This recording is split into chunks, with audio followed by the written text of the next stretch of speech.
E aí, pessoal, beleza? Bom, vamos retomar a nossa discussão, iniciando a unidade 2, que é a unidade que a gente vai discutir conceitos e epistemologia da área de relações internacionais. Nesses últimos dias, o Ademar acompanhou vocês mais de perto, eu tenho conversado com ele está me atualizando conforme vocês vão procurando, vão tendo dúvidas sobre a produção das tarefas, das atividades, e a gente ficou de voltar a conversar sobre dar um feedback das atividades da primeira unidade, da unidade 1. Eu fui informado pela secretária acadêmica que a gente ainda tem um lapso entre a desmatrícula de vocês, quem tiver interesse em fazer a desmatrícula, é o momento que a gente vai conseguir lançar as notas no sistema. Nesse momento, o CGCAD está fechado para a gente, para lançamento de notas. Então, enquanto vocês estiverem em período de ajuste, tem mais uns dias aí, acredito que mais uma semana, um pouquinho menos. Enquanto vocês estiverem em período de ajuste de matrícula, eu não consigo fazer o lançamento das notas. Então, a partir do dia 21, se eu não me engano, que eu já consigo lançar as notas, eu lançarei provavelmente as notas das atividades da unidade 1 e 2 e o feedback das atividades para vocês, tá bom? Então, eu vou compartilhar aqui a minha tela para a gente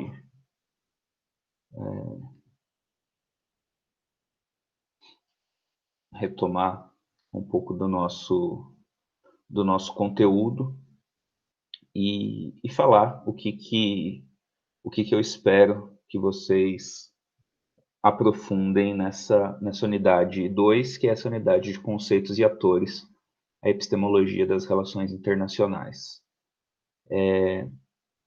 Acho que tem algumas perguntas que a gente poderia fazer nessa, antes de entrar nessa seara aí da epistemologia das relações internacionais. A gente poderia pensar o seguinte, em termos de olhar mais amplo da política internacional e já direcionando o que eu deixei para vocês como discussões de apoio na nossa sala virtual. Por que algumas perguntas, né, algumas problematizações?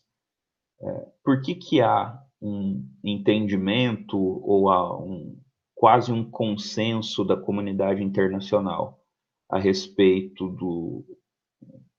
dos riscos, a respeito de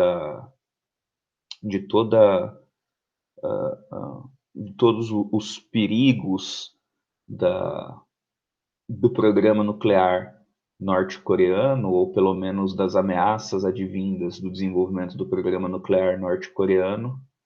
Há um endurecimento do discurso norte-americano, principalmente após a eleição e o início do governo de Donald Trump nos Estados Unidos a respeito das relações com a Coreia do Norte, e por que nada acontece com a Coreia do Norte, eles conseguem continuar desenvolvendo o seu programa nuclear a despeito desse consenso internacional dos riscos, tanto da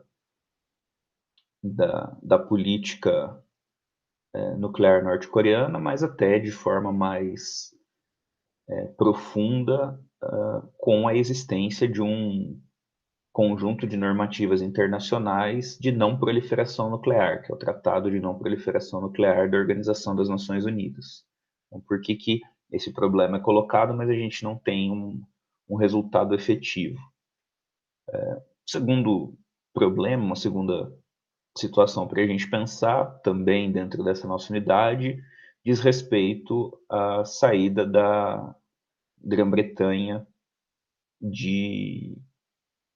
da União Europeia, como parte do bloco que compõe a União Europeia, chamado Brexit. Então, o que significa para a política internacional a saída da Grã-Bretanha e da União Europeia, por que que esse se tornou um tema tão importante das relações internacionais e por que que se fala tanto há tanto tempo sobre esse processo de saída da Grã-Bretanha, de um país específico dentro de um bloco de integração regional específico, e por que que há tantos temores a respeito de um movimento que a gente poderia entender como específico dos europeus ou até mesmo específico dos próprios britânicos.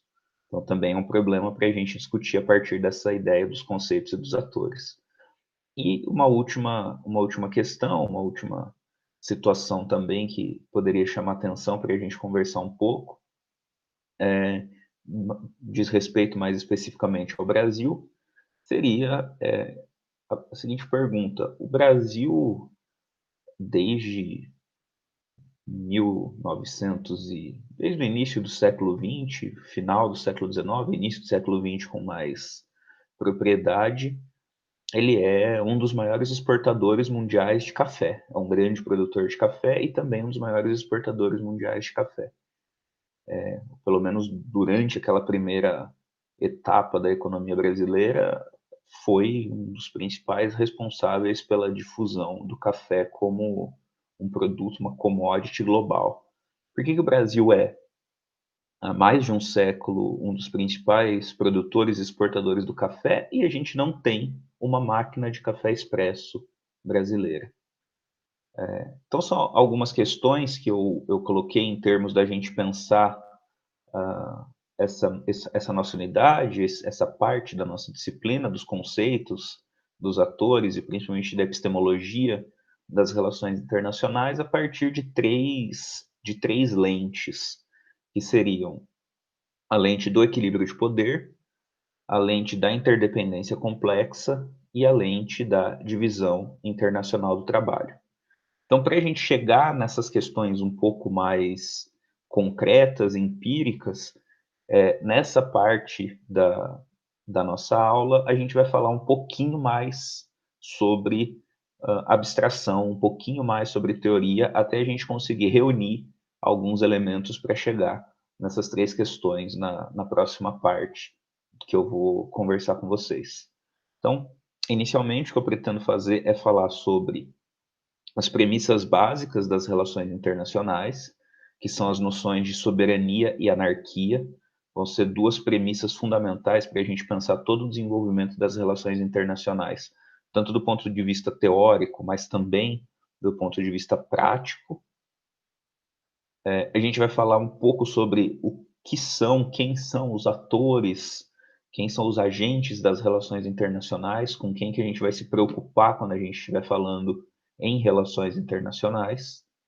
Depois a gente vai partir para essa perspectiva da dinâmica das relações internacionais, num primeiro momento ainda com um aporte, um olhar mais teórico, para depois chegar nas partes 2, 3 e 4 da nossa conversa, que são essas referências ao equilíbrio de poder, à interdependência complexa e à divisão internacional do trabalho, ou, como eu trouxe essa ilustração das relações Estados Unidos-Coreia do Norte, do Brexit na União Europeia e da divisão internacional do trabalho e o papel que o Brasil se situa nessa divisão internacional do trabalho. Para a gente começar a falar de maneira um pouco mais teórica, eu trouxe esses três convidados aqui para começar o papo com a gente. Presumo que você já tenha ouvido falar deles. Nós não vamos aprofundar nenhuma discussão sobre nenhum deles. Vocês vão ter condições de fazer isso de maneira bem mais profunda, bem mais detalhada na disciplina de Teoria do Estado e Ciência Política. Mas eu vou começar com essa conversa sobre o Thomas Hobbes, na obra Leviatã, o John Locke, os dois tratados sobre o governo, e o Jean-Jacques Rousseau, o Contrato Social. São filósofos básicos para a gente pensar a ciência política, para a gente pensar de maneira mais ampla as relações internacionais, porque eles vão trazer uma concepção que é uma concepção fundamental, que é o chamado contratualismo. O que seria o contratualismo e por que ele é importante para a gente pensar essas premissas que eu coloquei anteriormente de soberania e anarquia? Muito grosseiramente, a noção de contratualismo, ela implica que, em algum momento, nós, homens e mulheres, nós enquanto atores sociais, nós abrimos mão da nossa condição natural, do estado de natureza em que nós estávamos habituados a viver, que era um estado de conflito constante pela vida, vamos dizer assim, o estado que alguns vão até chamar de selvagem, mas que esse estado natural, esse estado de natureza, ele foi substituído por uma cessão de parte dos nossos direitos para que um ente assegurasse o que julgamos ser o nosso principal direito, que é a vida. Então, para que um outro ente fosse o responsável por guardar o nosso principal direito, que é a vida, nós abrimos mão de um conjunto de situações.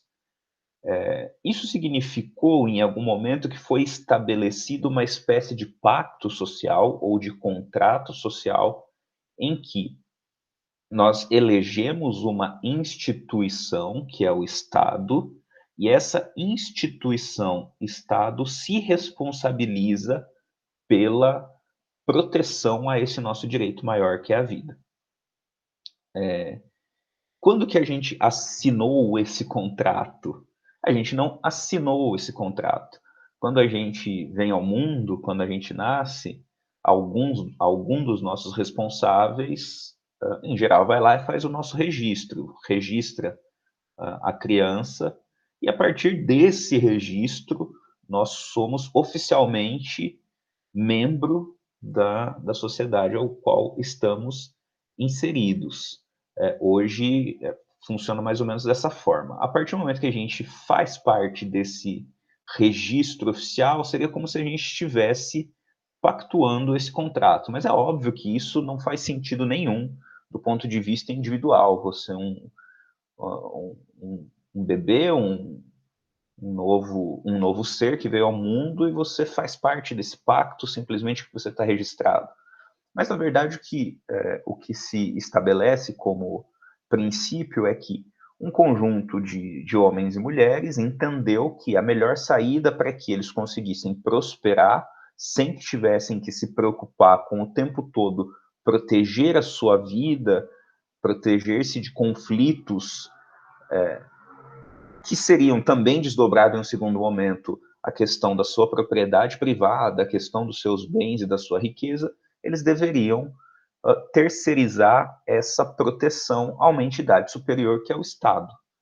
E o Estado seria o responsável por garantir o teu direito à vida e também garantir o direito aos teus bens, às tuas riquezas e tuas propriedades. Nesse sentido, há uma série de deveres e uma série de prerrogativas que você vai abrir mão. E talvez a principal delas seja a chancela que você dá ao Estado de regular as tuas relações sociais, principalmente por meio do monopólio que eles fazem, que eles exercem do uso da força. Quem que pode usar a força dentro desse contrato social, dentro dessa perspectiva contratualista, é o Estado. Ele tem o monopólio legítimo do uso da força e, a partir disso, ele vai regular as demais relações, a partir disso, ele vai regular as demais formas de tratamento entre as pessoas, e cada vez que essas pessoas descumprirem essas regulações, essas regulamentações, elas vão ter algum tipo de punição, e se elas não se submeterem, se elas não aceitarem essa punição institucional, elas vão ser punidas a partir do uso da força. Então, essa ideia desse contrato social que o Thomas Hobbes traz inicialmente em Leviatã, quando ele vai discutir a transição do estado de natureza para um estado de sociedade e que depois de maneira mais requintada, o John Locke e o Rousseau eles vão elaborar isso em termos de dinâmica social dos indivíduos e também em termos de dinâmica de grupos, de coletivos.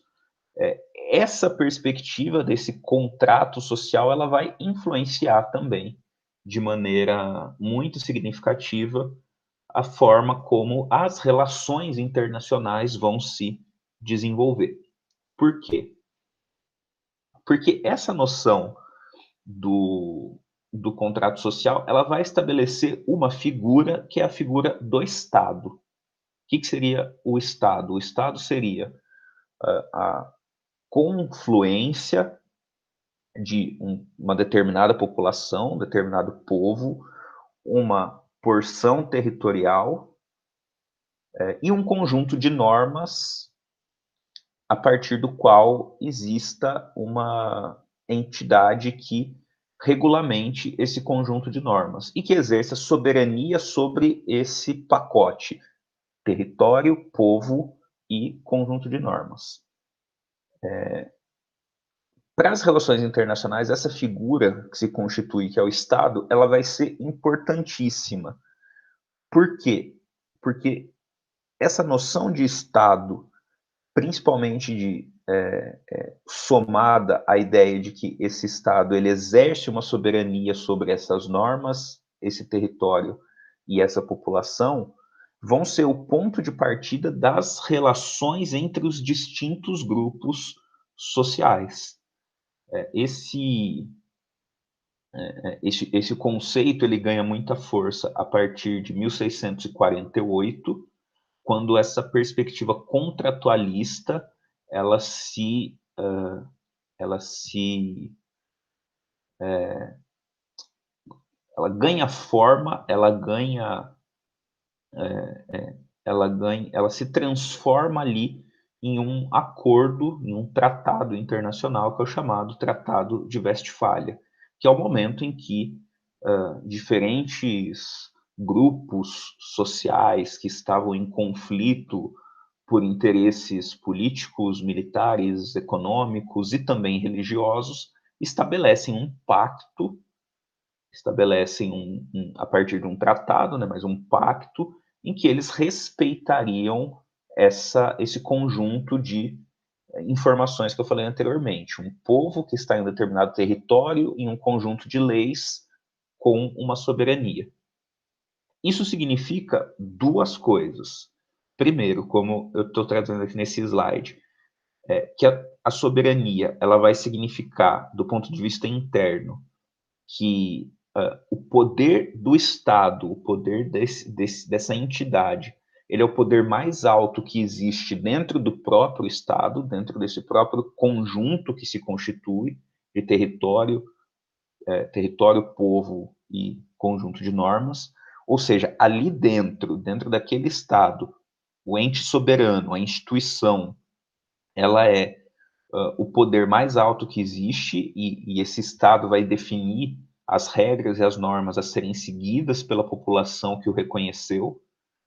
Isso vocês vão ver lá em Teoria do Estado, quais são as formas de organização, como que se elege esses representantes, como se constrói essa legislação, tudo isso vai ser regulamentado e vai se manifestar de maneira diferente a partir das distintas formas de governo, mas essa noção de que o Estado é o ente mais alto que existe dentro desse conjunto, ela é fundamental para pensar, então a soberania ela vai estar fundamentada na figura do poder estatal, não, por exemplo, do poder religioso, não, por exemplo, do poder cultural, e do ponto de vista externo, cada uma dessas unidades, e aí é importante a gente pensar nisso como unidades de análise, sempre nas relações internacionais, os estados serão uma unidade de análise, sempre que essas unidades estiverem em contraposição, elas estarão em contraposição de igualdade, sem nenhum grau de subordinação, que é a ideia de anarquia. Não há um poder no âmbito das relações internacionais que sobreponha um Estado ao outro do ponto de vista formal. Não há uma subordinação, há uma igualdade.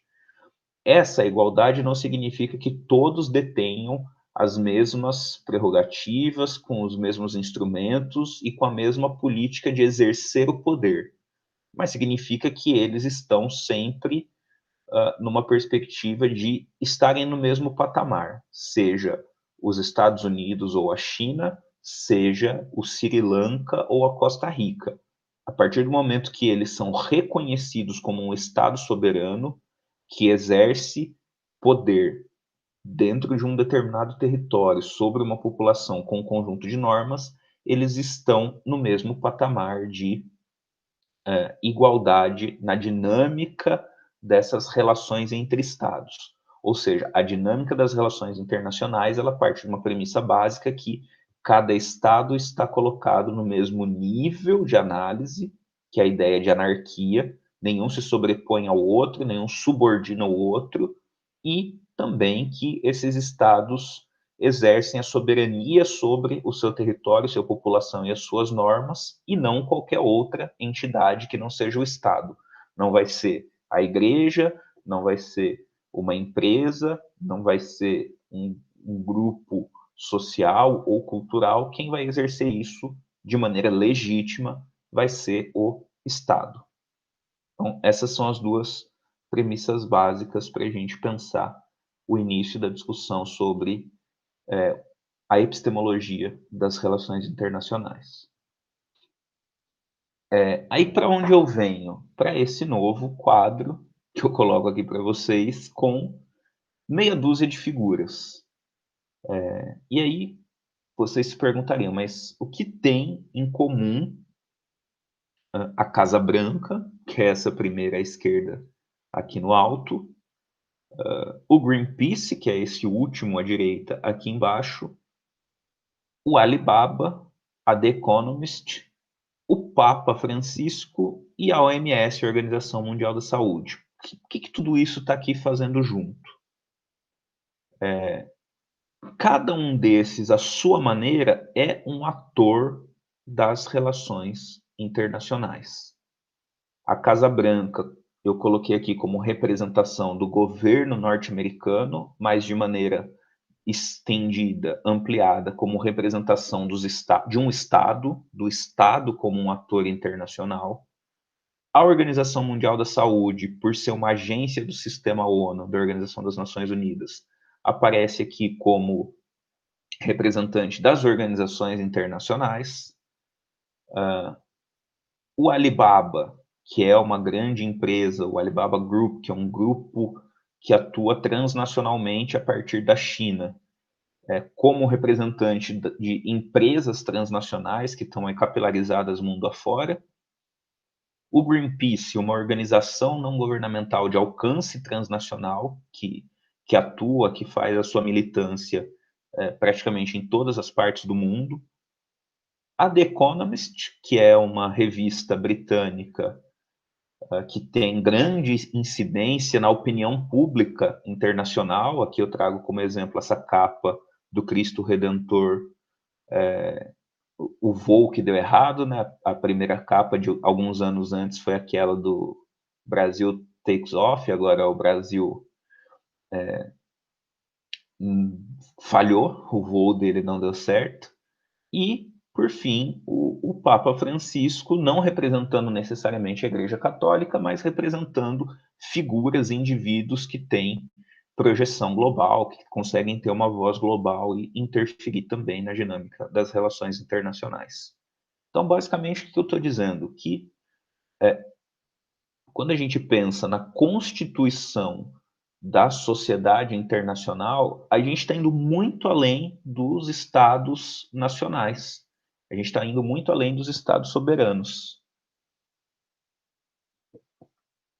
A gente está falando de uma série de atores que tem como característica influenciar a dinâmica dos demais atores. Então, sejam estados, sejam organizações internacionais, empresas transnacionais, organizações não governamentais, órgãos que influenciam a opinião pública mundial ou indivíduos, eles reúnem maior ou menor capacidade, a depender dos recursos que eles possuem, de influenciar a dinâmica das relações internacionais, seja com um discurso, seja com aquisições, seja com publicações, seja com projetos, seja com financiamento, seja com negociações, seja como for. Eles têm capacidade de interferir na dinâmica da sociedade internacional. Então, eles são atores das relações internacionais. Eles exercem o papel de agência. Eles conseguem ser agentes dentro da sociedade internacional. Então, pensar as relações internacionais são as relações entre os estados. Não. Elas também são as relações entre os estados, mas elas são relações entre estados e organizações internacionais, entre empresas transnacionais e opinião pública, entre ONGs e estados, entre indivíduos e organizações internacionais, e assim por diante. Essa teia que vai ser construída a partir desse amplo leque de atores. Como que a gente olha, então, para essa sociedade que se constitui a partir desse amplo leque de atores citados anteriormente? Grosseiramente, existem 3 lentes para a gente olhar para isso. E aí eu tentei representar nessas figuras que são distintas, mas que dão a mesma perspectiva.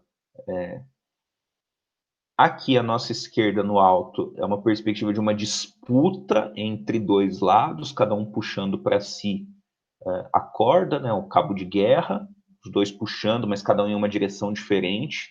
Seria essa perspectiva, do jogo de ganha ou perde, o jogo de soma zero. Então, para você puxar a corda para o seu lado, o outro do lado de lá vai estar perdendo o espaço dela e vice-versa. A segunda figura aqui de baixo seria a perspectiva da cooperação, a perspectiva da interação de maneira positiva entre ali os 2 agentes, e essa outra figura ao lado direito aqui, que vocês observam, seria numa perspectiva de exploração de um agente por outros agentes, uma perspectiva de tomada de riqueza, como vocês estão vendo ali, uma representação, de repente, de patrões ou algo do tipo, torcendo o que seria um trabalhador e extraindo dele os seus recursos. Essas ilustrações seriam um modo da gente olhar essas 3 lentes, essas 3 perspectivas mais amplas das relações internacionais. As perspectivas realistas, que são essas perspectivas que vão olhar para as relações entre os atores internacionais, sempre a partir da ideia de um conflito, que a dinâmica das relações internacionais ela é conflituosa, ela é baseada nas relações de poder, ela é baseada na disputa constante, vão ser os olhares realistas, como o Reinaldo Dias, lá do nosso texto base, explora. Nós vamos ter a segunda perspectiva, mais alinhada ali àquela nossa segunda figura, que são os olhares liberais, que vão ser olhares mais baseados na cooperação, no pacifismo, na combinação de ideias em direção à prosperidade. Então, entendendo que é possível, a partir de interesses particulares, que haja uma confluência de interesses mesmo distintos, desde que eles levem a um fim comum. Então, há um conjunto de perspectivas liberais dentro um conjunto de perspectivas de prosperidade dentro dessa ideia liberal, desde prosperidade econômica, prosperidades funcionalistas, prosperidades pacifistas, como eu falei, e, por fim, a lente que olha para as relações internacionais a partir de um olhar mais crítico, a partir de um olhar mais pautado nessa necessidade de reforma, revolução ou superação de um sistema que se beneficiaria da exploração de alguns pelos outros, ou de uma maioria por uma minoria. Vão ser as perspectivas críticas, da onde a gente, a partir de onde a gente vai enxergar as perspectivas marxistas, mas também a gente vai enxergar perspectivas de heterodoxia econômica, então que vão ser voltadas ao desenvolvimento da periferia, que vão ser perspectivas voltadas à crítica à colonização, que vão estar também as perspectivas mais contemporâneas voltadas para a discussão de raça, discussão de gênero, um conjunto de leituras críticas sobre as relações internacionais.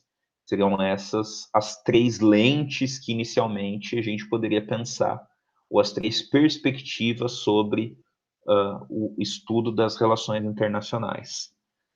E aí isso vai se desdobrar, como eu falei, em alguns casos empíricos, e aí eu trouxe três para falar para vocês no próximo vídeo, que seriam três formas da gente tentar materializar um pouquinho dessa perspectiva. A ideia do equilíbrio de poder, então o que é o equilíbrio de poder, o que é essa noção do jogo conflituoso de soma zero, essa ideia da interdependência complexa, ou essa perspectiva da cooperação entre os diferentes atores, e a perspectiva da divisão internacional do trabalho, ou de que há diferentes posições ou diferentes funções de cada um dos atores internacionais dentro da sociedade internacional, e a partir daí as perspectivas críticas vão olhar para elas. Esse seria o momento inicial, né? Essa etapa inicial para a gente falar sobre epistemologia das relações internacionais de maneira um pouco mais abstrata, tentando dialogar com o que está presente ali no texto do Reinaldo Dias, o que está lá no texto de apoio do Williams Gonçalves, que é aquele dicionário de relações internacionais que tem os conceitos, mas a partir daí a gente tentar instrumentalizar esse conjunto de conceitos e usar ele para pensar algumas coisas mais empíricas, mais do nosso dia a dia ou do dia a dia da sociedade internacional, que são os problemas que eu trouxe inicialmente para vocês sobre o equilíbrio de poder lá nas relações Coreia do Norte e Estados Unidos, a interdependência complexa lá no Brexit, a saída da Grã-Bretanha da União Europeia, e, por fim, a posição do Brasil na divisão internacional do trabalho como um grande produtor e exportador de commodities, mas um país com fragilidade no que diz respeito à produção de produtos industrializados, ou pelo menos produtos de tecnologia mais avançada. Beleza? Aí lá no próximo vídeo, então, a gente fala disso de maneira um pouco mais concreta e não tão abstrata. Valeu, gente. Até mais.